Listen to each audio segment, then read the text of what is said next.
नमस्कार, मैं हूं मोनिका जायसवाल और आप देख रहे हैं इंडिया न्यूज। गोरखनाथ मंदिर के बाहर पीएसी जवानों पर हमला करने वाले अहमद मुर्तजा अब्बासी का इंटरनेशनल कनेक्शन भी सामने आया है। गोरखपुर से लखनऊ लाया गया है मुर्तजा। एक के बाद एक कई बड़े खुलासे हो रहे हैं और ये खुलासे सनसनीखेज हैं। जांच एजेंसियों को अब धीरे धीरे लगने लगा है कि जो शख्स उनके सामने अनाड़ी होने का नाटक कर रहा था, दरअसल वो आतंक का इंटरनेशनल खिलाड़ी हो सकता है। मुर्तजा के लैपटॉप और फोन की जांच की गई, उनके इंटरनेशनल कनेक्शन की जानकारी मिली और साथ ही ये भी पता चला है कि मुर्तजा खुद सीरिया जाकर आईएसआई की लड़ाई में हिस्सा लेना चाहता था। साफ है कि गोरखपुर में हुई वारदात किसी बड़ी आतंकी साजिश का हिस्सा हो सकती थी।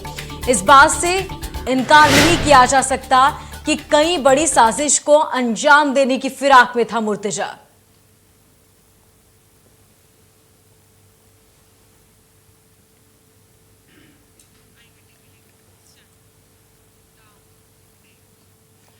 गोरखनाथ मंदिर पर एक सरफिरे मुर्तजा के पुलिस वालों पर हमले को लेकर जहां एटीएस और एसटीएफ जांच कर रही है और उसे शक की निगाहों से देख रही है, वहीं दूसरी तरफ गोरखपुर की जनता इसे किसी नजरिए से देखती है और इस पर क्या कुछ सोचती है, इसको लेकर हमारे संवाददाता ने वहां की जनता से बातचीत की। देखिए रिपोर्ट।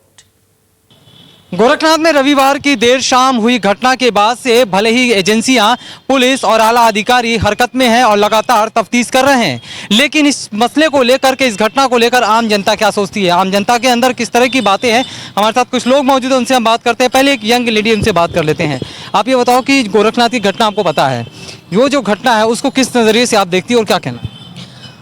देखा जाए तो पुलिस ने बहुत एक्टिव रोल प्ले किया, जिसके वजह से बहुत बड़ी अनहोनी होने से बच गई। तो आप लोग किस नज़र से देखते हैं? गोरखपुर में इतने साल से रह रहे हैं, क्या पहले भी इस तरह की घटना हुई थी?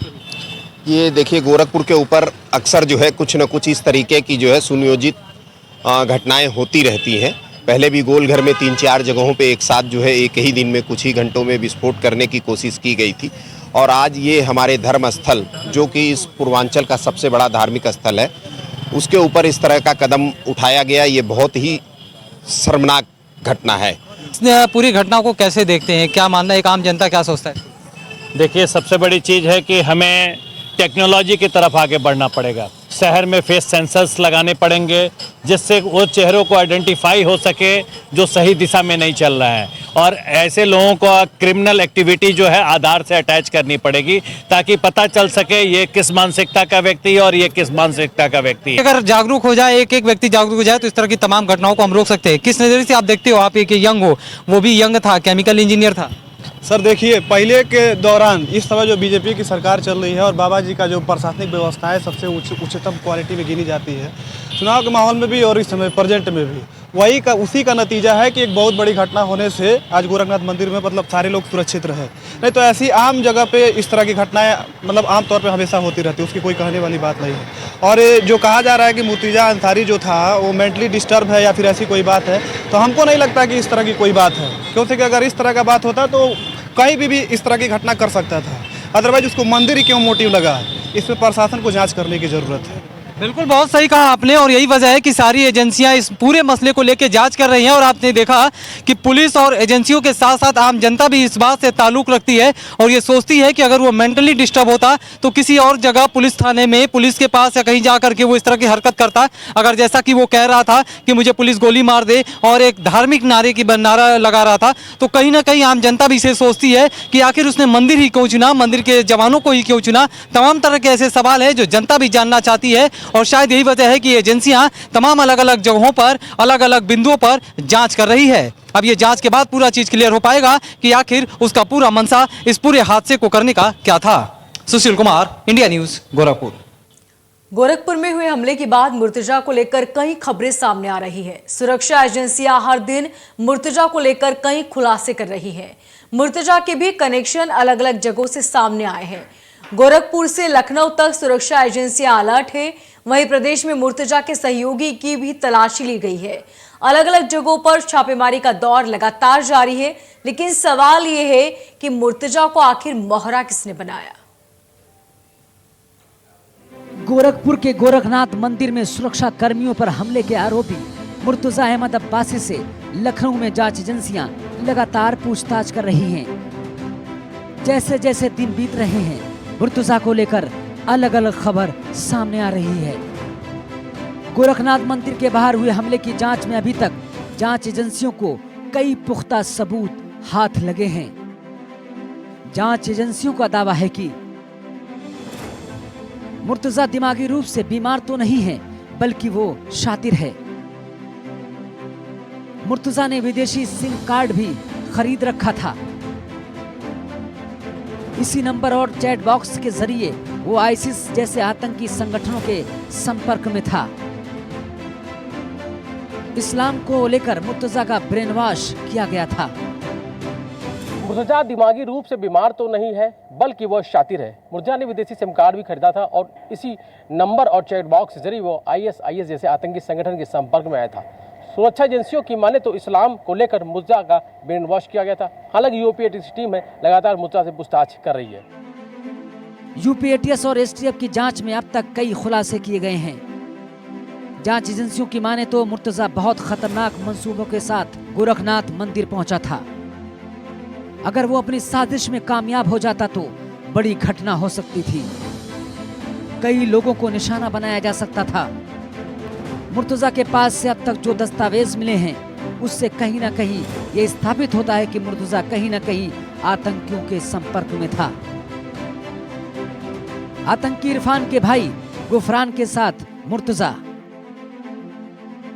2021 में गुफरान के संपर्क में आया था। मुर्तजा देवबंद में रह चुका है। मुर्तजा देवबंद से 31 मार्च को गोरखपुर गया था। मुर्तजा घटना के बाद पाकिस्तान जाना चाहता था। मुर्तजा नेपाल से दुबई होते हुए पाकिस्तान भागने की थी तैयारी। अब तक की जांच को देखें तो ये साफ होता जा रहा है कि कहीं ना कहीं मुर्तजा के आतंकियों से रिश्ते रहे हैं। बताया भी जा रहा है कि आतंकी इरफान के भाई गुफरान के साथ भी रहा है मुर्तजा। साल 2021 में गुफरान के संपर्क में भी आया था। देवबंद में भी रह चुका है। देवबंद से 31 मार्च को गोरखपुर जाना चाहता था मुर्तजा। यही नहीं, घटना के बाद पाकिस्तान जाना भी चाह रहा था। नेपाल से दुबई होते हुए पाकिस्तान भागने की तैयारी थी। हालांकि यूपी एटीएस की टीम लगातार उससे पूछताछ कर रही है और यही माना जा रहा है कि पूछताछ के बाद तमाम सारे सवालों के जवाब मिल जाएंगे। गोरखपुर में हमले के बाद मुर्तजा ने आगे की तैयारी कर रखी थी। मुर्तजा का प्लान साफ था कि गोरखनाथ मंदिर में हमला कर वो फरार हो जाएगा, लेकिन हमारे बहादुर जवानों ने मुर्तजा के मंसूबों पर पानी फेर दिया। गोरखनाथ मंदिर में हमले के बाद से गोरखपुर को अलर्ट कर दिया गया है। गोरखनाथ मंदिर की सुरक्षा भी बढ़ा दी गई है। आने जाने वालों की सघन चेकिंग की जा रही है ताकि फिर से कोई घटना घटित ना हो। रविवार की शाम को हुई घटना के बाद से आज लगभग चौथा दिन है और चौथे दिन भी आप देखेंगे कि लगातार हर दिन प्रतिदिन सुरक्षा बढ़ती जा रही है, क्योंकि कल पता चला कि 8:15 बजे के आसपास चेकिंग के दौरान एक व्यक्ति के पास कट्टा बरामद हुआ था, जिसे पुलिस ने हिरासत में लेकर के थाने भिजवा दिया और उससे पूछताछ की जा रही है। यानी अब चेकिंग इतनी बढ़ गई है कि चप्पे चप्पे पे पैनी नज़र बनाई गई है और एक भी व्यक्ति, चाहे वो महिला हो, पुरुष हो या फिर कोई बैग हो या फिर झोला हो, हर एक चीज़ की सघन तलाशी की जा रही है। 2 पहिया से लेकर 4 पहिया वाहन तक की चेकिंग की जा रही है। महिला जवान से लेकर के पुलिस जो है पुलिस तमाम जगह जगह पे है और आप देखेंगे कि एक एक लोगों को किस तरह से चेक किया जा रहा है, क्योंकि इस तरह से रविवार की शाम को घटना, ऊपर से कल एक व्यक्ति के पास कट्टा बरामद होना, तो कहीं ना कहीं पुलिस के लिए अब और बड़ी चुनौती है कि पुलिस किस तरीके से मुस्तैद रह करके इन सभी जगहों की निगरानी कर सके और जगह जगह पर पैनी नज़र बना करके एक एक व्यक्ति को चेक कर सके। मुर्तजा की गिरफ्तारी के बाद सुरक्षा एजेंसी अब उस पहलू पर काम कर रही है। क्या अकेला है जिसको भटकाया गया था, या फिर मुर्तजा के साथ साथ और भी नौजवानों को ब्रेन वॉश किया गया था? Bureau report, India news, Uttar Pradesh, Uttarakhand.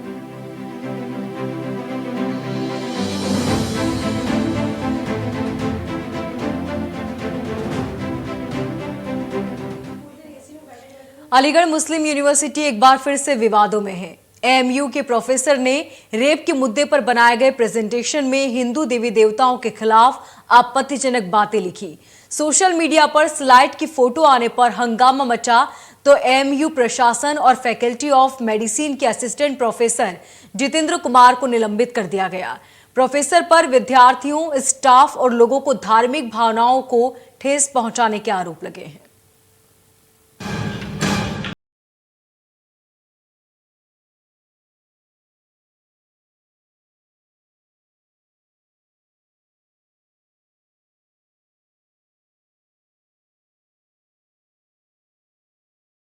Aligarh मुस्लिम यूनिवर्सिटी में नया विवाद खड़ा हो गया है। यहाँ एक प्रोफेसर ने रेप के मुद्दे पर बनाए गए प्रेजेंटेशन में हिंदू देवी देवताओं पर आपत्तिजनक बातें लिखी हैं। सोशल मीडिया पर स्लाइड की तस्वीरें आने के बाद हंगामा मच गया। समाज के अलग अलग हिस्सों से इस बात को लेकर बातें सामने आने लगी हैं। फॉरेंसिक मेडिसिन विभाग के assistant professor doctor Jitendra Kumar ने अपनी क्लास में आपत्तिजनक टिप्पणी की थी, जिसके बाद एएमयू के पूर्व छात्र निशित शर्मा ने प्रोफेसर के खिलाफ पुलिस में तहरीर दी है। सोशल मीडिया के माध्यम से और अन्य माध्यमों से ये पता लगा है कि किस प्रकार से जवाहरलाल नेहरू मेडिकल कॉलेज अलीगढ़ के डिपार्टमेंट फॉरेंसिक मेडिसिन में एक असिस्टेंट प्रोफेसर द्वारा एक रेप का विषय होता है, उसको पढ़ाते वक्त जो उदाहरण दिए गए हैं वो भगवान विष्णु, भगवान ब्रह्मा, भगवान इंद्रदेव और अन्य हमारे जो हिंदू देवी देवताएं हैं उनको लेकर अमर्यादित और अशोभनीय उदाहरण दिए गए हैं और वो इस प्रकार से हैं कि हम और आप उन पर चर्चा भी नहीं कर सकते। तो इस पूरे मामले में मेरी मांग ये है कि वो संबंधित शिक्षक पर मुकदमा दर्ज हो और एक ऐसा उदाहरण तय हो कि उस शिक्षक की अंतरात्मा कांप जाए और पुनः वह किसी भी शिक्षा के मंदिर में किसी कक्षा में प्रवेश ना ले पाए और अपने जो प्रोफेशन है उससे डिबार किया जाए। साथ ही दूसरी बात यह है कि जो विभाग के चेयरमैन हैं, बिना चेयरमैन की संस्तुति के, बिना चेयरमैन के अप्रूवल के किसी विषय को नहीं पढ़ाया जाता, तो चेयरमैन पे भी, संबंधित चेयरमैन जो फॉरेंसिक डिपार्टमेंट के हैं उस पर भी मुकदमा दर्ज हो। अलीगढ़ विश्वविद्यालय के जवाहरलाल नेहरू मेडिकल कॉलेज के फॉरेंसिक मेडिकल डिपार्टमेंट के assistant professor doctor Jitendra Singh को निलंबित कर दिया गया। एएमयू की कक्षा में देवी देवताओं पर आपत्तिजनक प्रेजेंटेशन देने के आरोपी असिस्टेंट प्रोफेसर जितेंद्र कुमार के खिलाफ विश्वविद्यालय प्रशासन ने इस आरोप को काफी गंभीरता से लिया और प्रोफेसर के खिलाफ जांच बैठा दी गई है। मामला सामने आने के बाद जितेंद्र कुमार को कारण बताओ नोटिस जारी कर दिया गया, जिसके बाद एएमयू के आरोपी प्रोफेसर जितेंद्र कुमार ने वाइस चांसलर को इस पर जवाबी पत्र लिखकर माफी मांग ली थी। देखिए साहब, in view of the prima facie evidence of misconduct and seriousness of the matter, doctor Jitendra Kumar जो असिस्टेंट प्रोफेसर हैं डिपार्टमेंट ऑफ फॉरेंसिक मेडिसिन के जेएन मेडिकल कॉलेज में, उनको प्लेस कर दिया गया under suspension till further pending inquiry. दूसरी चीज़ बताते चलें कि इनको शो कॉज नोटिस भी इशू हुआ था और उसमें इन्होंने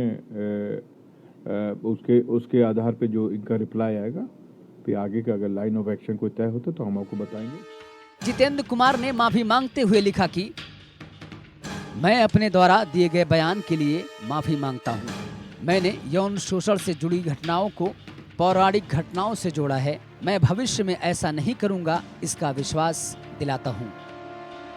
बलात्कार पर कुछ अपमानजनक पौराणिक संदर्भ देने के लिए बिना शर्त माफी मांगता हूं। इन्होंने सुबह वाइस चांसलर को अनकंडीशनल एक अपॉलजी लेटर भी दिया था, तो सारे बिंदुओं को नज़र में रख के ये देखा जाएगा कि आगे अगर कोई भी चीज़ होगी या कार्रवाई होगी हम बता। वहाँ पर कोई कंटेंट स्लाइड का, इनका स्लाइड जो नहीं होती पावर पॉइंट प्रेजेंटेशन वाली, आपके कोर्स से रिलेटेड स्टूडेंट्स को कहते हैं, उसमें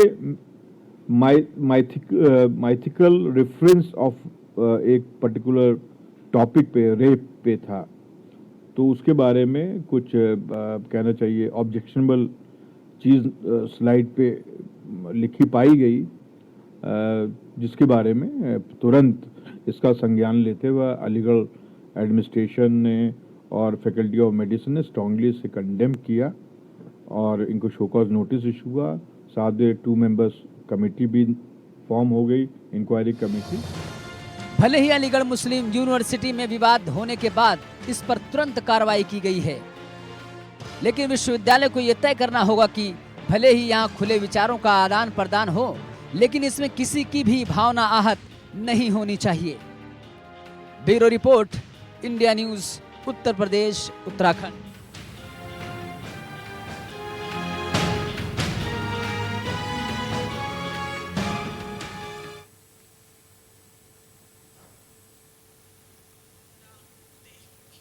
मार्च के आखिरी हफ्ते से ही दिल्ली एनसीआर में गर्मी ने लोगों को परेशान कर दिया है। प्रदेश के अलग अलग हिस्सों में लोग बढ़ते तापमान से परेशान हैं।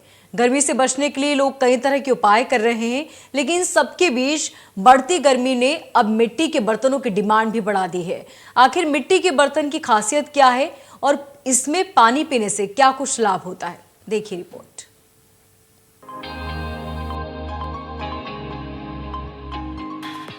मार्च से ही सूबे में लगातार तापमान में बढ़ोतरी देखने को मिल रही है।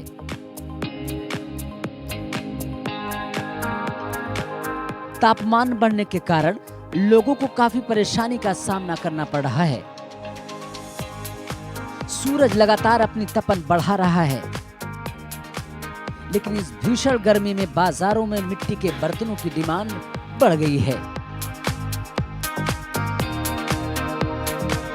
मिट्टी के बर्तनों में पानी तो ठंडा रहता ही है, साथ ही ये सेहत के लिए भी बहुत फायदेमंद होते हैं। ग्रेटर नोएडा में भी जगह जगह मिट्टी के बर्तन बेचे जा रहे हैं, जिनकी खासी डिमांड भी देखने को मिल रही है। अप्रैल माह की शुरुआत हो चुकी है। जो गर्मी की बात करें तो मई और जून जैसी गर्मी है वो अप्रैल के माह में ही देखने को मिल रही है। ऐसे में हम इस वक्त ग्रेटर नोएडा की एक मार्केट है, वहाँ पर मौजूद है। तो लोगों को गर्मी से बचने के लिए लोग हैं अब वो कहीं ना कहीं मटके हैं और जो तमाम जो ठंडे उपकरण हैं उनका सहारा ले रहे हैं। देख सकते हैं ये हम जो एक रामपुर मार्केट है वहाँ पर मौजूद हैं और यहाँ पर तमाम तरीके से कहें तो भीषण गर्मी जहाँ पड़ रही है, तो लोग अब उस गर्मी से बचने के लिए जो मटके हैं कहें तो मटके का पानी का सेवन करेंगे। उसी के चलते आप देखोगे यहाँ पर काफ़ी दूर तक मटके का, यहाँ पर आपको मटके ही मटके नज़र आ रहे। अप्रैल में पारा 40 के करीब पहुँच चुका है और जैसे जैसे अप्रैल में आगे दिन बढ़ेंगे वैसे वैसे गर्मी का तापमान भी 40 के पार पहुंच जाएगा। अब ऐसे में लोग गर्मी से निजात पाना चाहते हैं। फ्रिज का ठंडा पानी पीकर गर्मी से लोग निजात पाते हैं, लेकिन ये पानी उतना ही नुकसान पहुंचाता है। लेकिन मिट्टी के बर्तनों में पानी पीने से ना तो नुकसान होता है और वो पानी भी ठंडा रहता है। मिट्टी के बर्तनों में पानी पीने के फायदे। मिट्टी के बर्तन से पानी पीने पर गले को फायदा होता है। इससे लू लगने का खतरा कम हो जाता है। मटके का पानी का सेवन गैस की समस्या से निजात दिलाने में मदद करता है। मटके का पानी ब्लड प्रेशर को भी नियंत्रित करने में मदद करता है। मटके का पानी पीने से त्वचा संबंधी कई परेशानियां जैसे फोड़े, फुंसी और मुहासे से राहत मिलती है। मटके का पानी पीने से त्वचा में भी चमक आती है। गर्भवती को फ्रिज में रखे बेहद ठंडे पानी को पीने की सलाह नहीं दी जाती। उनसे कहा जाता है कि वे घड़े या सुराही का पानी पिएं। गर्मी की माह की शुरुआत होती, ऐसे में लोग हैं अब ठंडा पानी पीने के लिए कहें तो मटके का सहारा ले रहे हैं। हम और भी लोगों से बातचीत करते हैं। भैया गर्मी की शुरुआत हो चुकी, क्या कहना है इस पर आपके? आप लोग किस तरीके से गर्मी से बचते हो? वैसे प्रोफेशनली मैं डॉक्टर हूँ, तो मैं तो यही कहूँगा कि इसमें ये जो मिट्टी के मटके होते हैं इनमें काफ़ी हद तक हमें मिनरल्स मिलता है। इस वजह से मुझे इन्हीं मिट्टी के बर्तनों के ही मटकों का प्रयोग करना चाहिए, जिससे हमारे शरीर का मेटाबॉलिक फंक्शन ठीक होता है। क्योंकि फ्रिज का जितना हम ठंडा पानी पीते हैं उतना ही मेटाबॉलिक फंक्शन ख़राब होता है।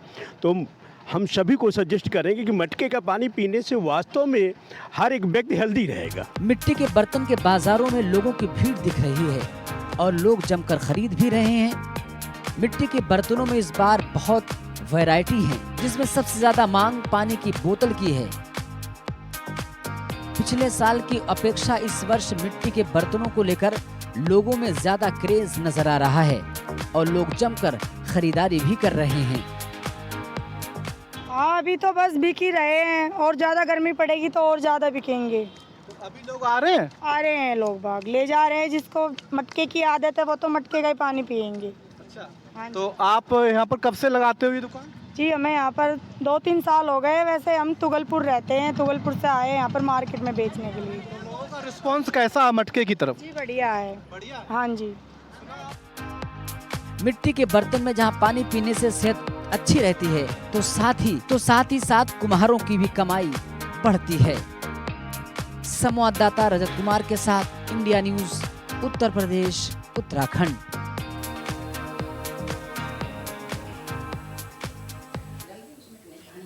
फिलहाल मुझे दीजिए इजाजत और देखते रहिए इंडिया न्यूज।